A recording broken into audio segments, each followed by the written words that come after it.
Have you ever noticed this? How you didn't do anything wrong, yet you still feel completely drained. You wake up in the morning, your body's still in bed, but your mind has already been yanked into anxiety. You pick up your phone, just to take a quick look, and 5 minutes later your attention has been shredded into fragments. You talk to someone for a few minutes, everything seems fine on the surface, yet the moment you turn away, it feels like a layer of strength has been siphoned out of you, your breathing even gets shallower. You think it's just tiredness, stress, or a rough phase lately, but the harsher truth is, your energy is being hijacked, and you don't even know who the hijacker is. You've been taught to be more disciplined, work harder, stay positive, but no one taught you this. When your energy is being hijacked, trying harder only burns you out faster. Because what's really happening isn't that you're weak, it's that, without realizing it, you've handed the control panel over to the outside world's pace, other people's emotions, the flood of information, and that old auto-playing script in your head. You think you're making choices, but you're mostly reacting to messages, reacting to comparison, reacting to expectations, reacting to fear. Your energy doesn't just fade away slowly. It gets stolen, piece by piece, moment by moment, stolen from your focus, stolen from your boundaries, stolen from your sleep, and finally stolen from your sense of agency over your own life. So let's set the rules for this video clearly. This is not mystical, just imagine the universe will answer you, and it's not feel-good soup like raise your vibration and you'll be happier. We're talking about something harder, how you take the steering wheel of your energy back in real life. You're going to learn 9 moves. They don't require you to believe in any mysterious theory, only that you're willing to observe. When you make a certain choice, does your body loosen or tighten? Does your breath deepen or become shallow? Does your mind become clearer or more chaotic? Energy mastery, in the end, is mastery over these tiny moments, because they're also the moments that shape your destiny. Now, take a very quick self-check. When you hear the phrase, your energy is being hijacked, what's your first reaction? Skepticism? Dismissal? Or a quiet resonance, like someone finally put words to what you felt but couldn't explain? Whatever your answer is, it's fine. Because next, we won't convince you with concepts, we'll prove it through experience. What you thought was life draining you is often you unconsciously opening 9 doors every day, letting your energy leak out. And the first step is simply this, helping you see the invisible hand, how it's getting in. You need to understand one thing, the scariest part of energy hijacking isn't that it's powerful, it's that it's disguised as you. It won't slam you to the ground with force. It simply, gently, pulls your attention away from yourself. It gets you to feed your life force into the world's rhythm, other people's emotions, expectations, judgments, endless information, and that explanation machine in your head that never shuts off. You think it's thinking. In reality, it's leaking. So in part 1, we're doing just one thing, shining a light on the entry points where your energy gets hijacked. Not fighting anyone. Not forcing yourself to become stronger.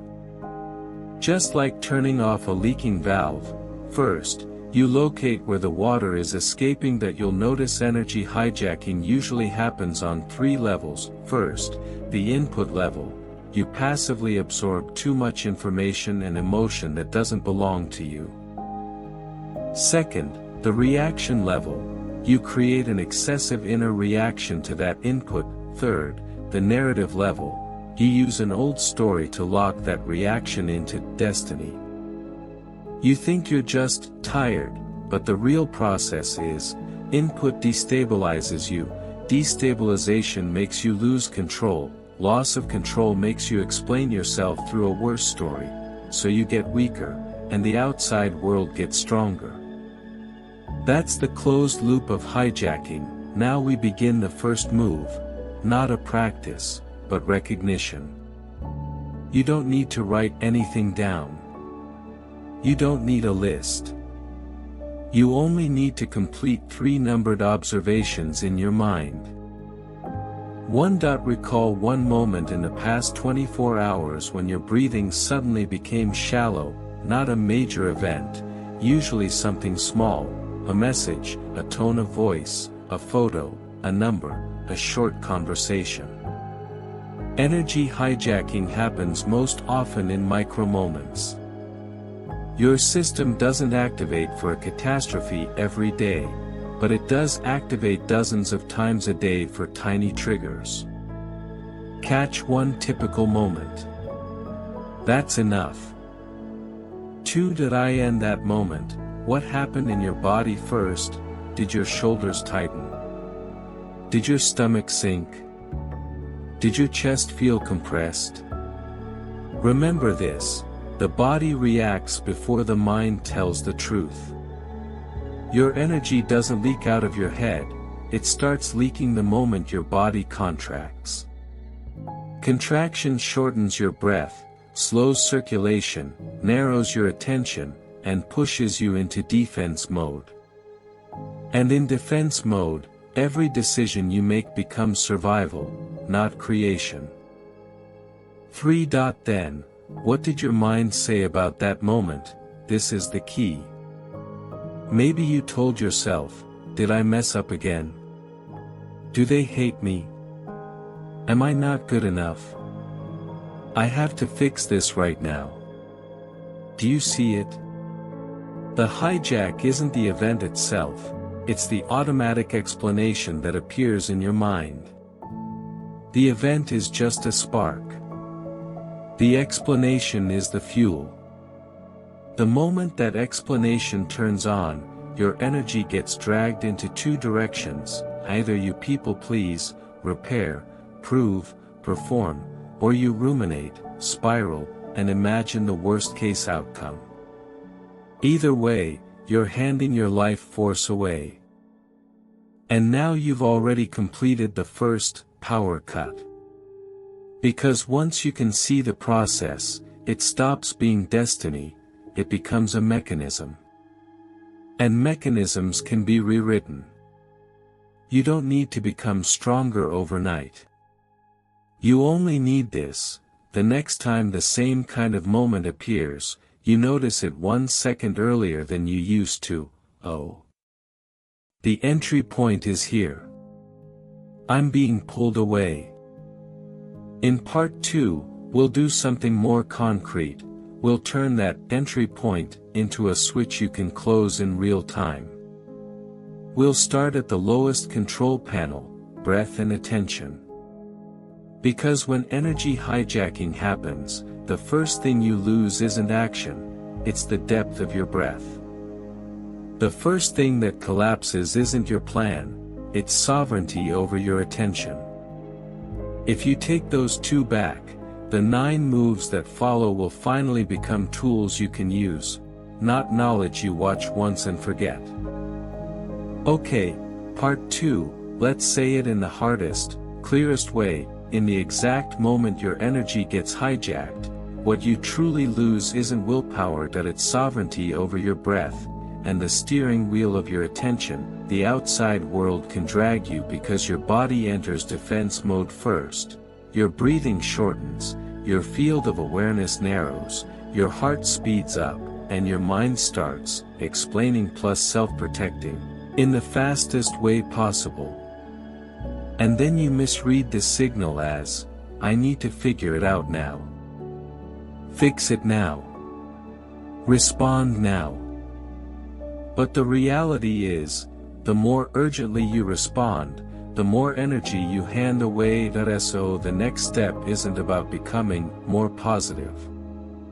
It's about learning how, in the exact second you're being pulled, to pull yourself back. You don't need to believe any theory. You just need to run a single experiment. When you're being hijacked, change your breathing slightly, and you'll feel the steering wheel of your emotions come back into your hands. You'll realize something shocking. A lot of the emotions you think you can't control are simply the consequence of your body's rhythm losing control. Now we do the first real reclaiming move. Think of it as a 90-second switch, because most hijacks happen in the first 90 seconds, before you even notice what's happening. 1. Lengthen your exhale. Next time a message, a tone, or an image yanks you away, don't think, don't explain. Do one thing: make your exhale a little longer than your inhale. No perfect counting needed. Inhale like you're gently bringing air in. Exhale like you're slowly letting heavy air out. You'll feel the tightness in your chest begin to loosen. This isn't mysticism, it's you telling your nervous system, we're not in a fight right now. You're not suppressing emotion. You're lowering your body from alarm back to baseline. The first layer of energy control is this hidden message: I don't obey the alarm. 2. Move attention from the outside back to one concrete point. Once your exhale lengthens, you'll notice a second shift. Your mind is still noisy, but it can't drag you as easily. Good. Now reclaim attention. Make one tiny move. Pull your attention away from the screen /them/the event, and return it to something physically specific. The pressure of your feet on the ground, the temperature of a cup in your fingers, the rise and fall path of your chest. Attention is a beam of light. Hijacking is forcing that beam to shine outward. Reclaiming is turning it back toward you, and you'll suddenly realize, you are not the emotion, you are the one who can see the emotion. The moment you stand there, the hijack starts to fail. 3. Name the program. This is the sharpest and simplest step. Don't write anything. Just say it internally in one sentence: I'm being pulled into proving myself. I'm being pulled into pleasing. I'm being pulled into comparing. You'll be surprised, once you name it, it stops feeling so mysterious and massive. Because you've demoted it from destiny to a mechanism. You're not denying reality, you're exposing the trick. Most people lose their whole lives right here. They think it's their personality, their fate. In reality, it's just a repeatedly triggered program. These 3 steps aren't complicated, but they share one core function: they move power back from the outside world to you. The world's favorite illusion is, you must react right now. And now you've learned a different option: I return to the body first, I reclaim my breath first, I pull attention back first, then I decide whether I respond. You'll start to taste a feeling you haven't had in a long time. Clarity, not, I figured it out, but, I'm not being dragged anymore. But there's a deeper trap.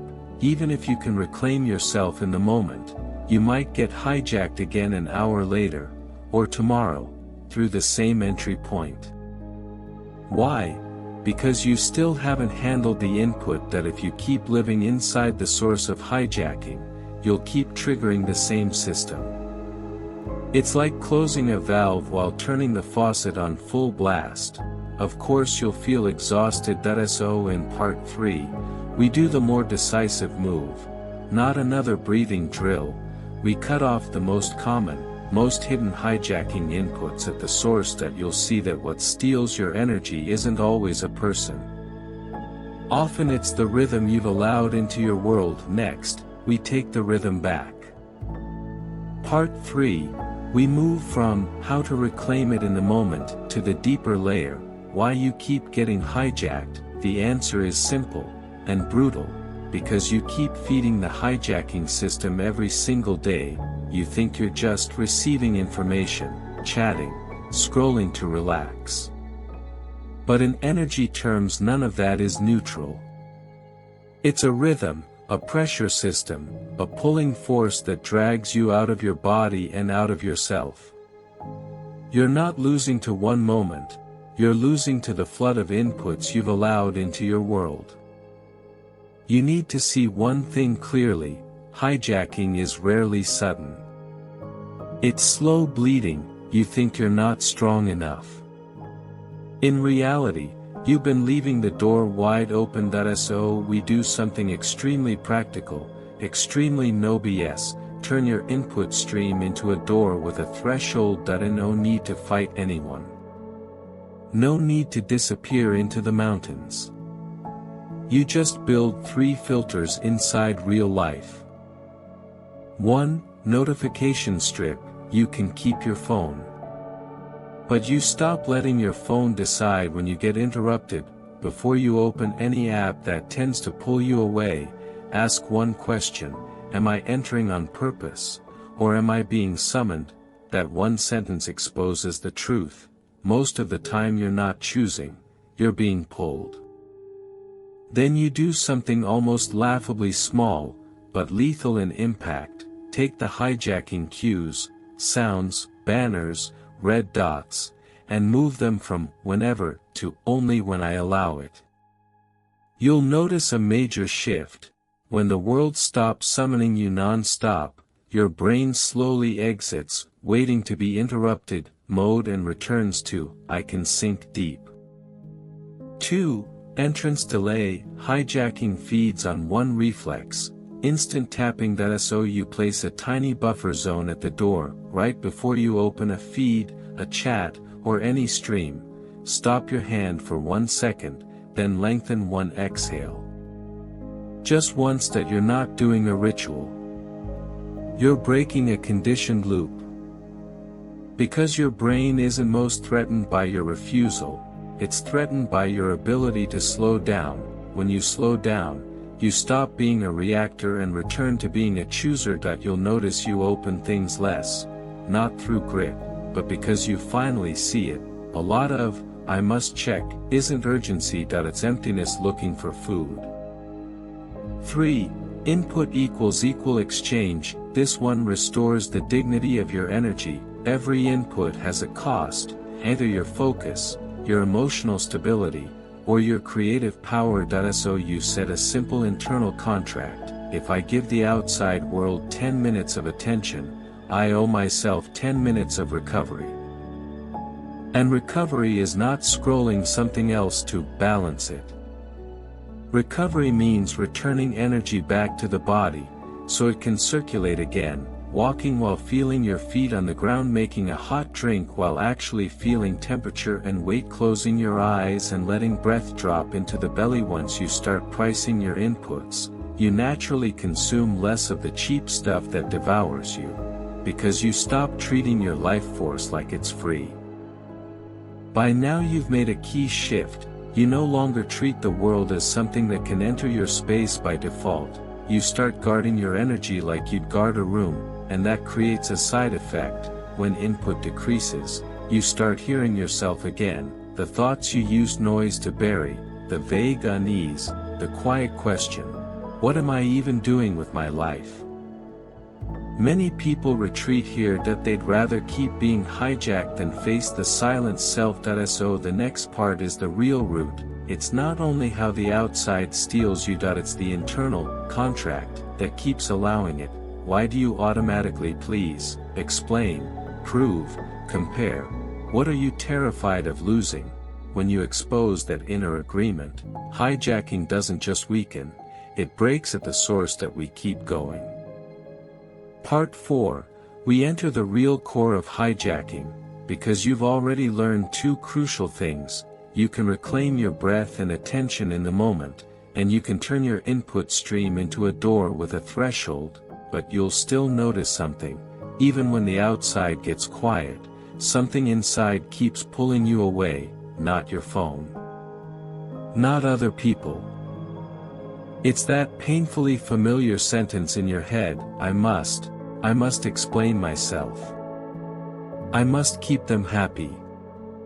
I must prove I'm worth it. I must keep up. I must not make mistakes. Do you see it? That's the source code of hijacking. You signed an internal contract, and you've been paying it with your energy every day. That contract usually reads like this: if I make people comfortable, I'm safe. That if I'm good enough, I won't be abandoned. That if I keep grinding, I won't be looked down on. You think you're growing. But what you're really doing is spending energy to buy the right to be allowed to exist. The outside world doesn't even need to steal from you. It simply exploits the contract you already signed. It doesn't have to grab. You hand it over. The exhaustion isn't from doing too much. It's from paying an invisible tax, the approval tax, the image tax, the people-pleasing tax, the comparison tax. So the goal here is not, be stronger. It's this, cancel the contract. No dramatic life overhaul, just see the terms clearly, and tear out the most lethal clause on the spot. Here's a blunt 3-step dissection. Do it internally. Pick one everyday trigger. Choose a scene that regularly destabilizes you. 1. Someone replies coldly and you start spiraling. 2. You see someone else's success and your chest tightens. 3. You're exhausted but still say yes to something you don't want. Don't pick the most extreme example. Pick the most ordinary, because ordinary is where hijacking breeds. Ask the sharper question: what am I afraid of losing? Not, what do I dislike? But what do I fear losing? The relationship, approval, opportunity, respect, control.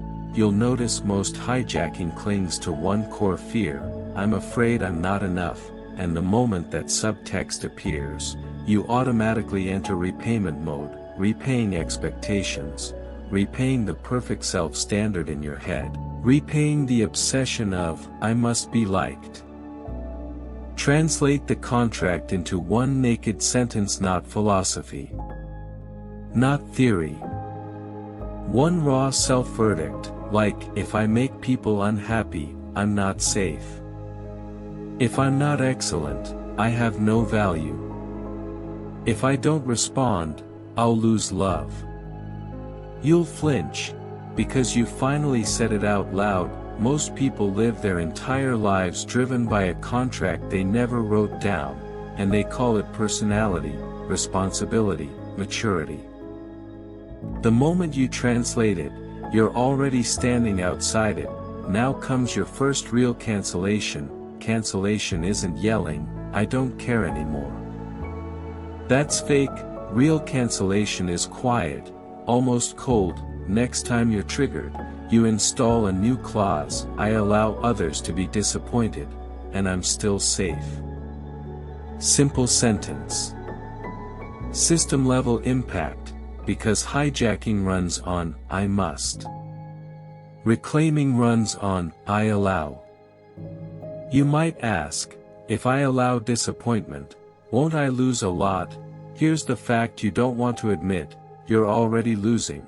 You're losing yourself. Relationships bought with your energy will always demand more. Approval you purchase will never feel enough. The image you maintain will crush you one night that you're not living.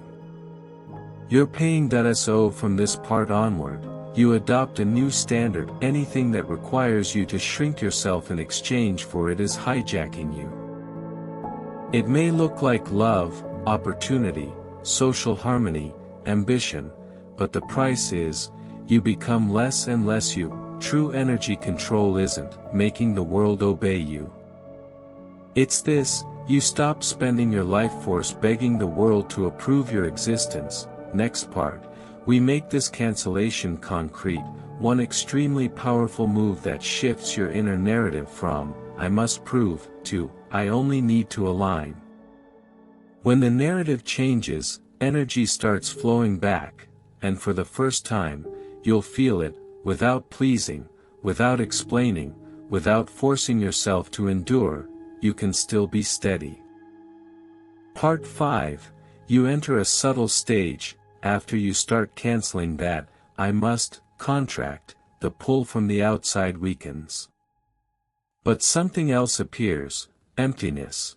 Like you finally step out of the crowd and into a quiet room where you can hear your own heartbeat. That a lot of people get hijacked right here, because they mistake that emptiness for, I'm failing, I've lost motivation, something's wrong with me. But the truth is, you're not broken, ****, that emptiness is your energy returning to you for the first time, ****, and you're just not used to holding it. Now our job is to lock that returning energy onto a new track. You don't need more effort. You need a new internal narrative system, because the easiest moment for energy to be hijacked again is when you don't have a clear inner direction. When you don't, you start searching for external instructions, other people's feedback, the algorithm's rhythm, the information flood to push you forward. You become a reactor again. So this part has one core line, switch from proving yourself to aligning yourself. Proving is for others. Aligning is for you. Proving keeps you tight. Aligning makes you steady. You stop asking, am I good enough? You start asking, will this make me clearer or more chaotic? Will this make me looser or tighter?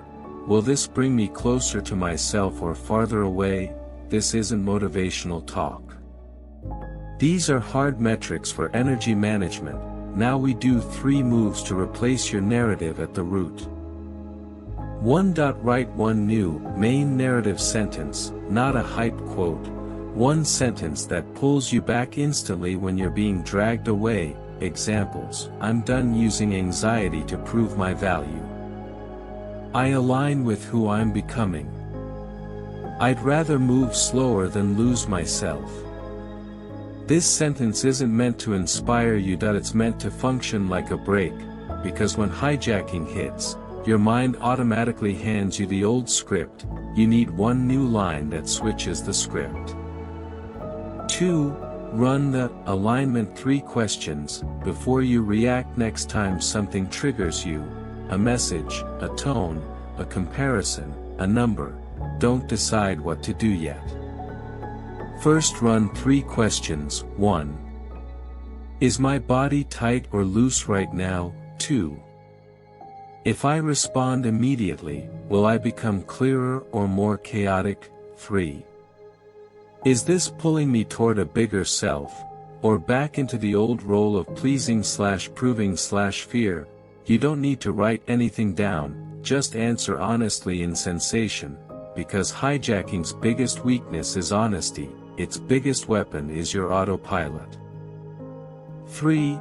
Do 1 identity action, 10 seconds is enough. Once you answer the questions, do a tiny action that declares, this is who I am now. If you're no longer someone who gets summoned, flip the phone face down and take 2 steps before you decide that. If you're no longer someone who survives by pleasing, allow yourself to reply later. If you're an energy gatekeeper, take 1 sip of water, drop your breath into your belly, then choose whether to enter that conversation. These actions work because they're not thinking. They're becoming. Energy doesn't listen to your arguments. It listens to what you do in your body. Here's the decisive difference you'll start to feel. Before, triggered explain fix prove, now, triggered return to body ask 3 questions identity action, that breaks the hijacking chain. Input no longer automatically becomes reaction, reaction no longer automatically becomes narrative, narrative no longer automatically becomes destiny. You don't need perfection, you only need to win once at a key node. Once is enough.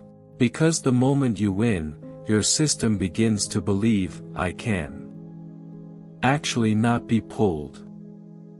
But there's one final layer. When you start aligning with yourself, you'll hit the real battlefield.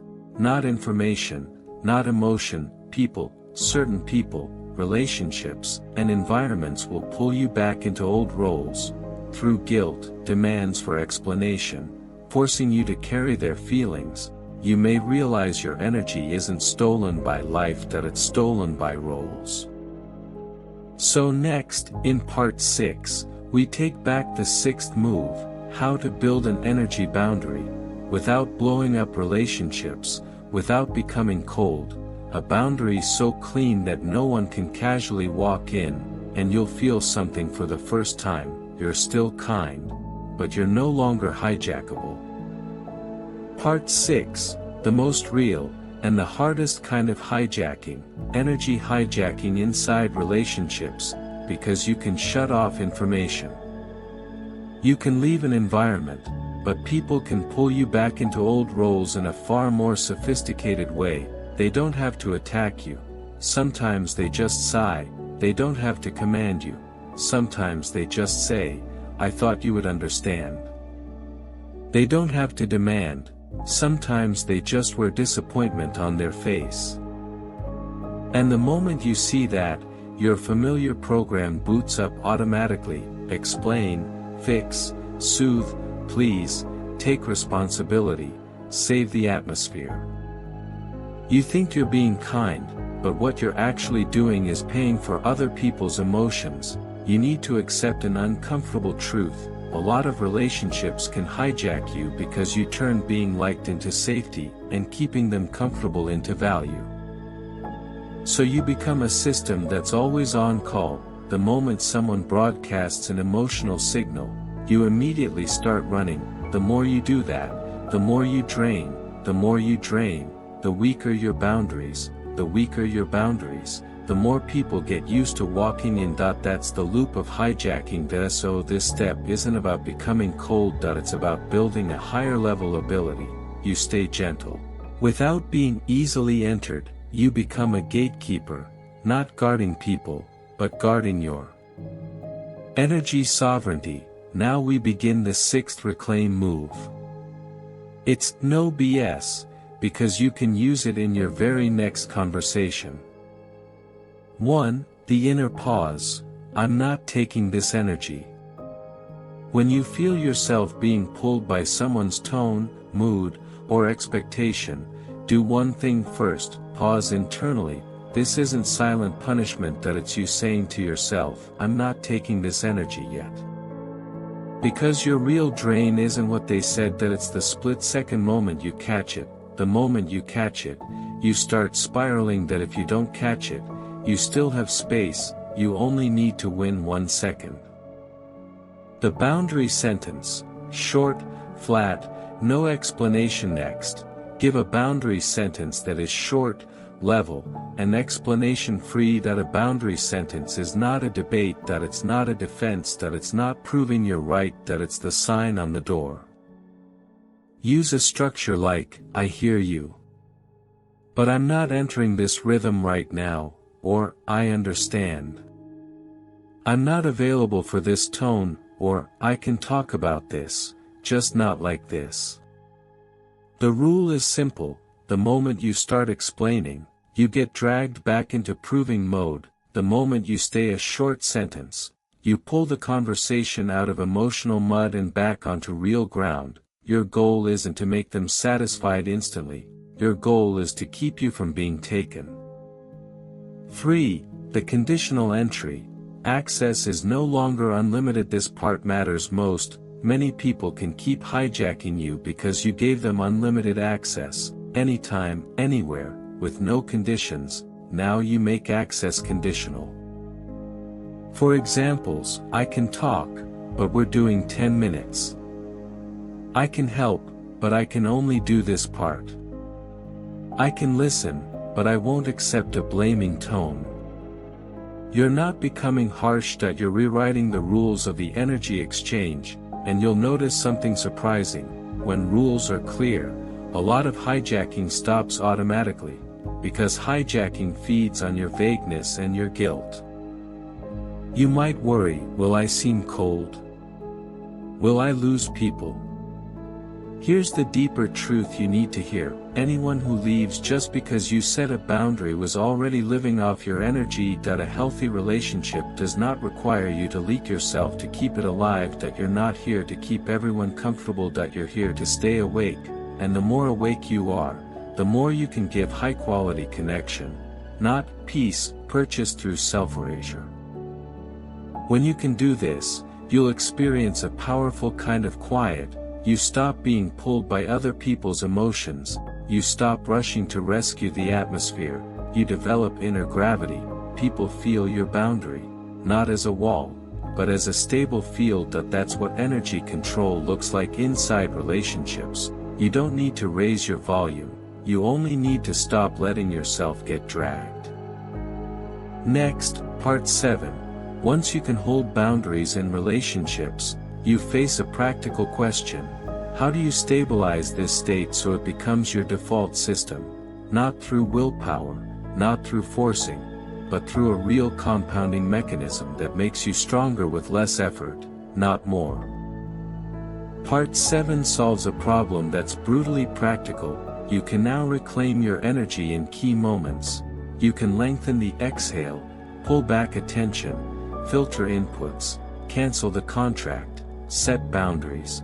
But the second life gets busy, you slip back into the old pattern, you get dragged by information again, you start paying for other people's emotions again, you ruminate at night again, and then you assume you lack discipline, or you're not strong enough.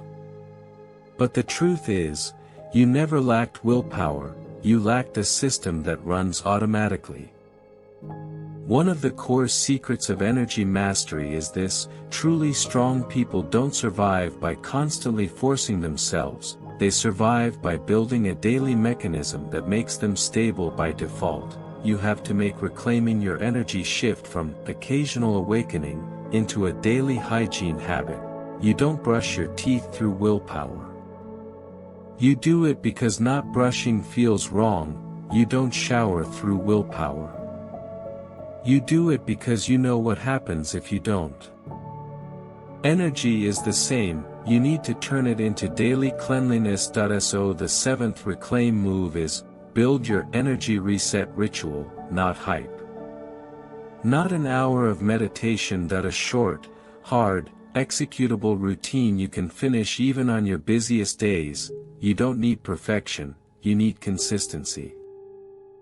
1. Choose one fixed return point. Every day fixed means fixed. Don't wait until you have time, because when I have time means never. Your return point can be 3 minutes right after waking up, 5 minutes after lunch, 8 minutes before sleep. The length isn't the point is that it becomes a harbor. No matter where the wind throws you during the day, you dock here once. You're training your system to know, the world can be chaotic, but I return home every day. 2. That return point, do only 3 things you reclaim energy from: the outside world, the future, other people. First, one long exhale to tell the body, we are not at war. Second, one sentence to pull attention back from tomorrow's anxiety into today, I only handle the next step. Third, one boundary declaration to withdraw energy from others, I'm not responsible for other people's emotions. I'm responsible for my choices. These sound like sentences, but they're switches, each one closes a leak. 3. Then do an energy audit. You don't need a spreadsheet, but you do need one honest inventory in your mind. When today did I feel least like myself? Which person, which kind of information, which emotion made me rushed, small, desperate to prove something? You only need 1 point. 1 point is enough to help you set a defense earlier tomorrow. This isn't self-blame, this is system upgrade. Each time you identify a leak, you downgrade hijacking from fate into a controllable variable. When you install this reset ritual, something subtle starts to happen. What you understand becomes what you naturally do. You won't need to wait until you're collapsing to remember breathing. you won't need to wait until you're triggered to remember boundaries. You'll notice the entrance earlier. You'll shut the switch faster. That's not you becoming stronger. That's your system becoming steadier. But we're still missing the final piece. Even if you stop leaking energy, you can fall into a strange kind of idle spinning. You protected your energy, but you don't know where to put it, and many people hit a quiet emptiness here. Before, reacting made them feel like they were doing something. Now that it's quieter, they don't know how to move forward. So they drift back into the old world, scrolling, social noise, comparison, not because they want to be hijacked, but because they have no output direction. So in part 8, we bring energy mastery to its true endpoint, not just preventing theft, but making your energy start working for you. You'll learn how to convert reclaimed energy into sustainable creativity, real forward momentum, so you're not only defending anymore. You're counterattacking. Part 8 is where most people never arrive. You're no longer being stolen from so easily, but a deeper question appears. Now that I've taken my energy back, what do I use it for? That's the turning point, because if energy mastery stays stuck in defense, it becomes a tense kind of self-management. Every day you're closing valves, setting boundaries, filtering inputs, until you feel exhausted, like you're fighting the world. Real mastery isn't a fight. It's converting energy from passive consumption into active creation. When you begin creating, your energy starts compounding, you become steadier, and the outside world hijacks you less, because you have your own track. Remember this: energy loves to flow toward direction. When you have no direction, it gets absorbed by the outside. When you have direction, it gathers automatically. A lot of "they're stealing my energy" isn't because they're powerful, it's because you don't yet have a stronger internal gravity. So the 8th reclaim move is, build your energy output channel. The core isn't a grand goal. It's one small but consistent act of creation. Every day, you don't need to change your whole life overnight, you just need to give your energy somewhere to go. 1. Pick an output form that belongs to you: writing, editing, training, learning, drawing, building a project, making content, anything that puts you into focus, flow, and the feeling of "I'm becoming." But it has one hard standard: when you finish, you feel more whole, not emptier, clearer, not more anxious. Treat it like an energy bank. You deposit a little every day, and one day it will save you. 2. Create a daily, ridiculously low, starting threshold. Most people don't fail because they lack effort, they fail because the entry barrier is too high. So every start requires willpower to ignite. The opposite: lower the start so much it feels almost silly. Not, write an article, write 3 sentences, not, work out an hour, do 2 sets, not, finish a whole chapter, open the material and read 2 pages. Your goal isn't to become strong today, your goal is to start every day, because once you start, energy begins flowing on its own. You enter the state, and you naturally do more. The highest form of energy mastery is making yourself easier to begin. 3. A quick alignment before you output. This is what shifts you from working off emotion to working off system. Before you start, do one short alignment, lengthen one exhale, then ask yourself, today I'm not outputting for results. I'm outputting for state. You're not proving you're impressive. You're placing energy in the right direction. And you'll notice something: when output stops being proof and becomes alignment, you fear failure less, and procrastinate less, because procrastination is often not laziness, it's fear that output will expose, I'm not good enough. But when you stop using output to prove your worth, you become free. When you start living this way, a decisive change happens. Your life shifts from scheduled by the outside to driven by an inner track. You don't need constant scrolling to feel real, because you create something real daily. You don't need other people's feedback to find value, because you see value in your output. You stop getting pulled by someone's tone, because you have a center of gravity. You become someone with gravity, not someone carried by the wind. But we still need the final move, move 9, the true closure, because even if you can reclaim, filter, cancel, set boundaries, reset, and output, life will still hit you with extreme moments. You get enraged, triggered, shattered, crushed by disappointment, and in that moment, you want to collapse, to return to the old pattern. Move 9 teaches you what real mastery is, not that you never fluctuate, but that you can always return to yourself. Next, we'll close all 9 moves into a complete loop, so you can execute it starting today, not just feel fired up for 3 days.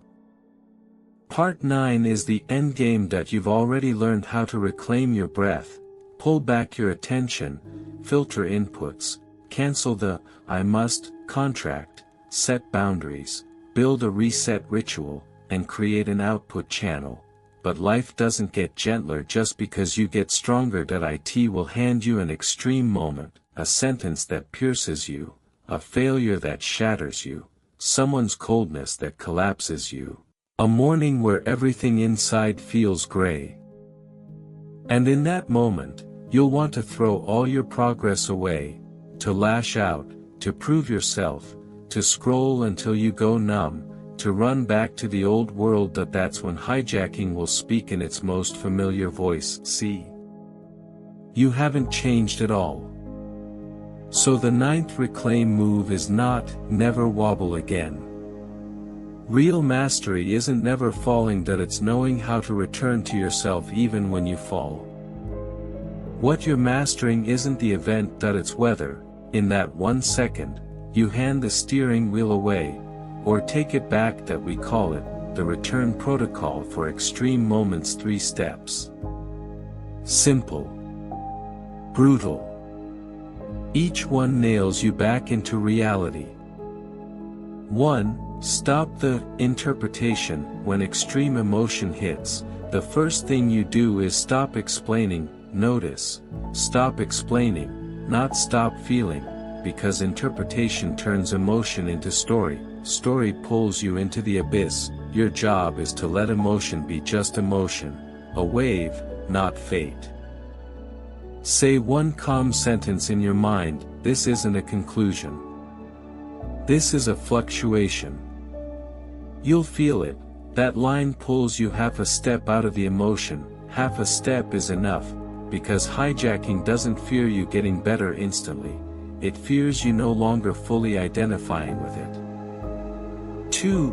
Do a body anchor. You don't need to meditate for 10 minutes, you just need to reclaim your body. Plant your feet and feel the ground. Put a hand on your chest or belly and feel the rise and fall, or wash your face. Let cold water drag you out of the story and back into the present. That you're not escaping, that you're pulling your nervous system out of alarm mode and back into a usable state. Hijacking's strongest weapon is making you decide while you're dysregulated. What you're doing here is saying, I don't sign contracts while I'm in panic. 3. Return through the smallest correct action in an extreme moment. Don't try to fix your whole life in one move. Do one tiny action, small, but pointed in the right direction. Send the message you need to send, without emotion. Close the thing you most want to scroll, and leave the room for 2 minutes. Open your output channel and write 3 sentences. Or write tomorrow's first step on paper. Understand this. Returning isn't won by figuring it out. It's won by action pulling you back onto the track. Every time you do one smallest action, you're telling your system, I'm back. That you're not someone who just takes hits, that you're someone who can stand back up. When you train these 3 steps until they're familiar, You gain a rare ability. You won't sentence yourself to death over one fluctuation. You won't interpret a low point as, "I'm hopeless again." You'll treat it like a system alert. Which door opened again? Which valve needs closing? What needs resetting? You start living like a real operator. Not always radiant, but always able to retrieve yourself. Now look back. These 9 moves form a closed loop. You see the entry point. You reclaim in the moment. You cut the input stream. You cancel the inner contract. You set relational boundaries. You install a reset ritual so it runs automatically. You build output so your energy has direction. And in extreme moments, you use the return protocol to rescue yourself. You thought energy mastery was a skill. But it's actually a system, and once the system exists, you don't have to rely on raw willpower every day. That's what the title really means. Your energy is being hijacked, not because you're weak, but because nobody ever taught you how to guard the gate that you're not lacking power, that you're lacking rules that stop you from handing your power away. So before you close this video, I want only one thing from you. Pick one entry point where you get hijacked most often: information, relationships, comparison, proving, anxiety, anything. Then decide what you'll train first, not all 9. Just one. Because the moment you win once at a key entry point, your system starts believing, "I really can take it back," and the next time you feel yourself being dragged away, remember this: you don't need to win your whole life back today. You only need to win yourself back in this 1 second.